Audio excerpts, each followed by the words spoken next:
Justice Hema committee റിപ്പോർട്ടിന്റെ പശ്ചാത്തലത്തിൽ M Mukesh MLA സ്ഥാനം രാജിവെക്കണമെന്നാവശ്യപ്പെട്ട് RSP കൊല്ലം ഹെഡ് പോസ്റ്റ് ഓഫീസിന് മുൻപിൽ പ്രതിഷേധ സമരം നടത്തി.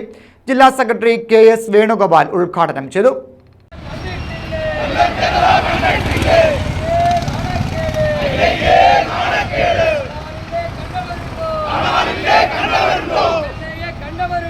ജസ്റ്റിസ് ഹേമ കമ്മിറ്റി റിപ്പോർട്ട് 4 വർഷം പൂഴ്ത്തിവെച്ചത് മുകേഷ് MLA പോലെ ചിലരെ രക്ഷിക്കാനാണെന്ന സത്യം ഇപ്പോൾ പുറത്തു വന്നുകൊണ്ടിരിക്കുകയാണെന്ന് KS വേണുഗോപാൽ പറഞ്ഞു. ഇന്ന് RSP ജില്ലാ കമ്മിറ്റിയുടെ പേരിലുള്ള മാർച്ചിൻ ധർണയുമായിരുന്നു നടന്നതെങ്കിൽ നാളെ ഐക്യ മഹിളാ സംഘത്തിന്റെ RSPയുടെ വനിതാ സഖാക്കളുടെ ആഭിമുഖ്യത്തിൽ MLAയുടെ ആഫീസ് ഉപരോധിക്കാനാണ് തീരുമാനിച്ചത്. MLAക്ക് ഇനി രാജിവെക്കാൻ ഇനി സമയം കൊടുക്കുന്നത് അബദ്ധമാണ്. കാരണം എല്ലാം പുറത്തു വന്നുകൊണ്ടിരിക്കുക.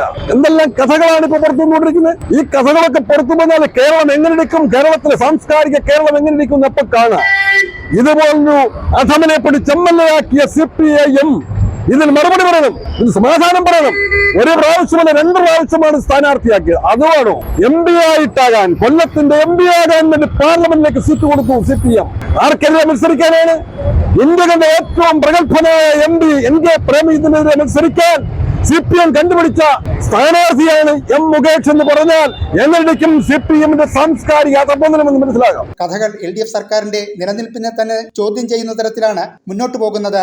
മുകേഷ് MLA ആണെന്ന് പറയുന്നത് തന്നെ സാംസ്കാരിക കേരളത്തിന് അപമാനമാണ്. മുകേഷ് രാജിക്ക് തയ്യാറല്ലെങ്കിൽ അതിശക്തമായ പ്രതിഷേധ സമരങ്ങളെ ഗവൺമെന്റിനെ നേരിടേണ്ടി വരുമെന്നും അദ്ദേഹം മുന്നറിയിപ്പ് നൽകി. സാംസ്കാരിക മന്ത്രി സജി ചെറിയാനെ സംരക്ഷിക്കാൻ എത്ര ശ്രമിച്ചിട്ടും അദ്ദേഹത്തിന് രാജിവെക്കേണ്ടി വന്നു.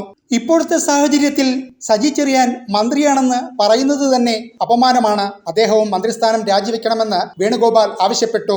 ഇനി ഒരു ദിവസം പോലും കാത്തിരിക്കാതെ M മുകേഷ് MLA സ്ഥാനം രാജിവെക്കണം. Idavanassery Surendran, Kurippida Mohanan, Justin John, TK Sulfi, Kaippuzha Rammohan, Pangode Suresh, MS Gopakumar, R Sunil, Ullas Kovoor, Saji D Anand, N Aushad, L Beena, Njarakkal Sunil എന്നിവർ പങ്കെടുത്തു. ന്യൂസ് ബ്യൂറോ, കൊല്ലം.